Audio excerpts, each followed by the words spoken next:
Gift Nifty implied open दिखा रहा है आपको, आपकी स्क्रीन पे एकदम फ्लैट खुलने की तैयारी हो रही है।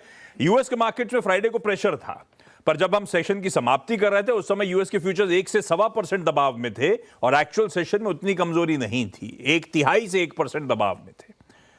हाँ, लेकिन पेन में थे वो मार्केट्स, दबाव में थे और दुनिया भर की परेशानी हो रही है क्योंकि अब काफी ज्यादा प्रॉफिट टेकिंग आ रही है। बिटकॉइन की चर्चा हुई थी हेडलाइंस में, गोल्ड सिल्वर की चर्चा हुई थी हेडलाइन में।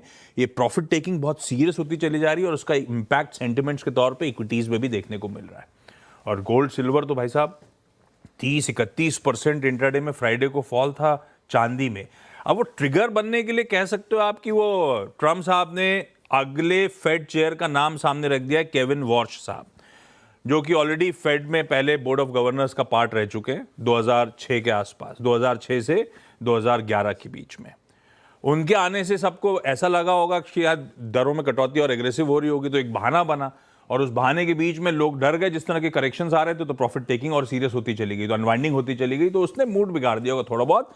बाकी यूएस गवर्नमेंट का शटडाउन हो गया भाई साहब टेम्पररी, लेकिन वो सिर्फ एक टेक्निकल एडजस्टमेंट है। सीनेट जब लौटेगा मंडे को वोट करेगा तो इन ऑल लाइकलीहुड वो सिर्फ शटडाउन टेम्पररी सा, फ्राइडे को मंडे को क्लैरिटी आ जाएगी कि शटडाउन खत्म हो गया।